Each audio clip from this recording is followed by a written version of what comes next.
Pernah dengar soal manajemen pajak perusahaan? Kedengarannya kayak tumpukan dokumen yang ngebosenin ya. Padahal kenyataannya jauh dari itu. Di balik pintu tertutup, ini tuh sebenarnya semacam permainan kucing-kucingan dengan taruhan triliunan rupiah. Sebuah pertarungan strategi tingkat tinggi antara perusahaan raksasa yang pengen ngelindungin keutuhan mereka dan pemerintah yang berusaha mati-matian ngamanin pendapatan negara. Hari ini kita bakal bedah tuntas gimana sebenarnya permainan ini dimainkan. Tapi sebelum kita mulai, coba deh tanyain pertanyaan ini ke diri kamu sendiri. Kalau sebuah perusahaan besar ngotak-ngatik keuangan mereka supaya bayar pajak seminimal mungkin, itu tuh langkah bisnis yang jenius atau malah sebuah kejahatan? Di mana coba kita narik garis batasnya?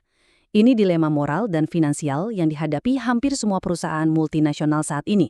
Nah, kita bakal lihat gimana cara mereka nyimbangin hal ini dan pastinya gimana otoritas pajak meresponsnya. Biar gampang ngikutinnya, kita udah bagi sesi pembahasan ini ke dalam 5 poin utama. Pertama, kita mulai dari pengantar manajemen pajak. Terus, kita bahas kepatuhan dan batasan etika, lanjut ke taktik umum penghindaran pajak, aturan anti penghindaran pajak, dan terakhir, kita bakal praktek langsung buat menguji kewajaran transaksi. Tenang aja, konsep-konsep berat ini bakal kita urai jadi cerita yang super gampang dipahami. Langsung aja yuk. Masuk ke bagian 1, pengantar manajemen pajak, konsep dasar dan tujuan. Satu hal yang perlu banget kita sepakati di awal nih. Ngurus atau mengelola pajak itu pada dasarnya bukan hal yang jahat loh. Malahan, itu adalah praktek bisnis standar yang emang diharapkan sama para pemegang saham. Terus apa sih sebenarnya manajemen pajak itu? Simpelnya, ini adalah cara perusahaan menuhin kewajiban pajak mereka dengan benar, tapi pakai strategi yang matang. Tujuannya cuma satu, bikin beban pajak seefisien mungkin supaya perusahaan punya lebih banyak laba dan uang tunai. Caranya gimana? Macam-macam.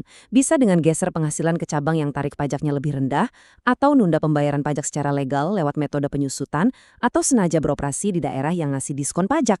Ingat ya, semua ini masih di dalam koridor hukum.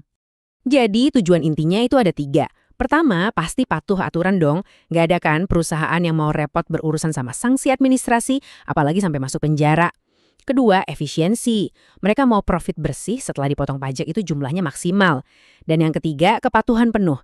Maksudnya, mereka natur semuanya sedemikian rupa supaya bayar pajak sekecil mungkin, tapi secara teknis masih sah di mata hukum.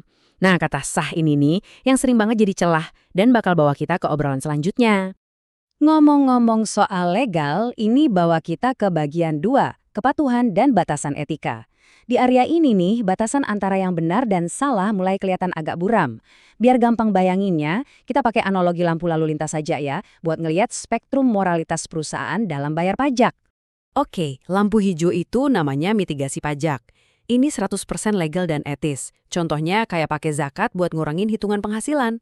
Terus ada lampu kuning. Nah ini dia, penghindaran pajak atau tax avoidance. Ini area abu-abu banget. Secara teks hukum sih legal, tapi perusahaan sengaja eksploitasi celah atau loophole buat dapat untung yang sebenarnya nggak diniatkan sama pembuat undang-undang. Ini ibaratnya ngelanggar spirit atau roh dari hukum itu sendiri. Dan terakhir, lampu merah alias penyelundupan pajak atau tax evasion. Ini mutlak ilegal. Menyembunyikan info, manipulasi data, nipu otoritas, ini sih murni tindakan kriminal. Karena main di lampu merah itu resikonya penjara, perusahaan pintar biasanya asyik main di area lampu kuning. Di bagian 3, taktik umum penghindaran pajak, kita bakal bongkar senjata apa aja sih yang dipakai para tikus korporat ini buat nyelinap dan ngakalin sistem. Taktik penghindaran pajak itu ibarat main timbangan. Perusahaan ngakalin 3 hal utama buat ngegeser bobot untung ke arah mereka. Pertama, arbitrase. Mereka ngubah bentuk penghasilan jadi bentuk lain yang pajaknya lebih murah. Misalnya dividen diubah jadi biaya bunga. Kedua, pembiayaan. Banyak yang lebih milih pakai utang daripada modal sendiri. Soalnya bunga pinjaman itu bisa dipakai buat motong pajak. Dan ketiga, timing. Alias mainin waktu kapan pendapatan diakui atau kapan biaya dikeluarin. Dari 3 trik tadi, muncullah 4 skema favorit. Pertama, tin capitalization. Ini tuh taktik di mana induk perusahaan sengaja ngasih utang raksasa ke anak perusahaannya supaya biaya bunganya makan habis laba kena pajak. Terus ada treaty shopping, diam-diam bikin perusahaan cangkang di negara yang punya perjanjian pajak super menguntungkan. Ketiga, bikin CFC di negara surga pajak, tujuannya murni buat nimbun keuntungan tanpa kena pajak tinggi. Dan yang paling juara, transfer pricing, yaitu netapin harga nggak wajar pas transaksi antar anak perusahaan buat ngegeser laba ke negara yang pajaknya paling murah. Tapi ya, pemerintah juga nggak tinggal diem dong lihat triliunan rupiah terbang gitu aja. Masuk ke bagian 4, aturan anti penghindaran pajak, sekarang giliran sang kucing yang menyerang balik. Kita bakal lihat gimana instrumen negara, khususnya DJP atau Direktorat Jenderal Pajak di Indonesia, berusaha nutup rapat-rapat celah ini lewat UU PPH pasal 18. DJP itu ibarat punya detektor sekaligus perisai regulasi. Nah, di Indonesia perisai andalannya ya Undang-Undang Pajak Penghasilan pasal 18 ini. Pasal ini adalah buku aturan pamungkas yang ngasih DJP kekuatan penuh buat nyelidikin, ngebongkar, dan ngebatalin taktik-taktik licik yang baru aja kita bahas tadi. Yuk kita intip isinya dikit. Ayat 1 itu ngebatasin rasio utang terhadap modal. Jadi trik thin capitalization nggak bisa lagi dipakai seenaknya. Terus ayat 2 ini ngurusin CFC, ngasih wewenang ke DJP buat narik pajak dari dividen yang disembunyiin di luar negeri. Ayat 3B dan 3C khusus buat nyegah perusahaan perantara palsu. Tapi bintang utamanya ada di ayat 3, prinsip kewajaran dan kelaziman usaha atau arm's length principle. Ini senjata mutlak di JP buat ngetes apakah harga transaksi antar perusahaan yang masih satu grup itu udah adil, seolah-olah mereka adalah dua pihak yang nggak saling kenal. Nah, pertanyaan pentingnya, gimana sih cara DJP nentuin harga itu wajar atau enggak? Di bagian 5 ini, menguji kewajaran transaksi, kita bakal jadi akuntan forensik dadakan selama beberapa menit. Kita lihat langsung gimana aturan ini bekerja di dunia nyata. Secara umum, DJP pakai 3 metode buat nguji kewajaran ini. Pertama, metode CUP. Ini gampang, tinggal bandingin aja langsung sama harga pasar bebas. Kedua, resale price method atau harga jual kembali. Ini dihitung mundur dari harga jual akhir, terus dikurangin margin untung distributor. Dan ketiga, cost plus method. Kalau ini dihitung maju, dari biaya produksi terus ditambah markup laba yang sewajarnya. Masih bingung? Tenang, mari kita bikin ini jadi nyata pakai contoh bisnis kemeja. Bayangin skenario ini. Ada pabrik kemeja di Indonesia, sebut aja PT Kain Indah. Biaya bikin satu kemeja itu Rp100.000.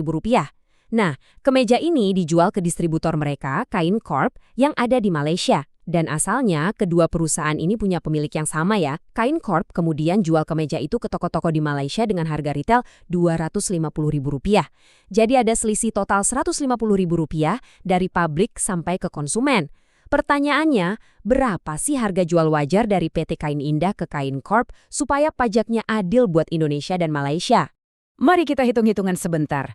Kalau DJP pakai metode CAP dan ternyata harga pasar kemeja sejenis itu Rp160.000, berarti PT Kain Indah di Indonesia dapat untung Rp60.000 dan Kain Corp di Malaysia untung Rp90.000. Kalau pakai metode harga jual kembali dengan asumsi margin distributor yang wajar itu 30%, harga transfernya jadi Rp175.000. Untungnya dibagi rata, Rp75.000 di masing-masing negara. Semua hitungan ini wajar dan sah secara hukum. Tapi gimana ceritanya kalau perusahaan ini mau main curang? Nah, disinilah taktik si tikus dimainkan. PT Kain Indah mutusin buat lakuin penghindaran pajak. Daripada pakai harga wajar tadi, mereka sengaja banget ngejual kemejanya ke saudara mereka di Malaysia dengan harga miring parah. Cuma Rp110.000. Loh, kok gitu? Ya jelas, karena biaya produksinya kan Rp100.000, jadi untung yang kecatat di Indonesia cuma sisa Rp10.000 perak. Pajaknya jadi kecil banget. Di sisi lain, saudaranya di Malaysia dapat kemeja modal Rp110.000, dijual Rp250.000. Boom, mereka panen untung bersih Rp140.000, jauh dari jangkauan pajak Indonesia. Eits, tapi tunggu dulu. Sang kucing alias DJP langsung sadar ada yang nggak beres waktu lihat laporan laba PT Kain Indah yang cuma Rp10.000. DJP langsung nolak mentah-mentah harga Rp110.000 itu. Mereka pakai metode harga jual kembali yang kita bahas tadi. Dan dengan tegas bilang, nggak bisa. Harga jual wajar kalian itu seharusnya Rp175.000. Jebakan pun tertutup rapat. Terus apa akibatnya buat perusahaan? Akibatnya adalah angka ini, Rp65.000. Dari mana? Karena DJP netapin harga seharusnya Rp175.000, bukan Rp110.000. Ada selisih Rp65.000. DJP bakal melakukan koreksi fiskal positif. Artinya, laba PT Kain Indah bakal ditambah paksa sebesar Rp65.000 untuk setiap lembar kemeja yang mereka coba akalin pajaknya. Coba bayangin deh kalau mereka transaksinya sampai jutaan kemeja, denda pajaknya bakal gila-gilaan. Dan kasus tadi bawa kita pada satu pemikiran penting di akhir sesi ini. aturan kayak pasal 18 emang udah jadi jaring pengaman yang luar biasa buat negara. Tapi kenyataannya, para ahli pajak korporat itu nggak pernah tidur. Mereka terus berinovasi, nyari celah-celah baru di area lampu kuning tadi. Jadi pertanyaannya sekarang, dengan makin canggihnya perusahaan global, apakah celah pajak ini suatu saat bisa benar-benar ditutup rapat? Atau jangan-jangan permainan kucing-kucingan beromset triliunan rupiah ini emang ditakdirkan untuk terus berlanjut tanpa henti? Coba renungan hal ini ya, apalagi pas kalian dengar berita tentang betapa besarnya laba perusahaan multinasional belakangan ini. Makasih banyak udah ngikutin sesi pembahasan kita kali ini, dan sampai jumpa di topik seru berikutnya.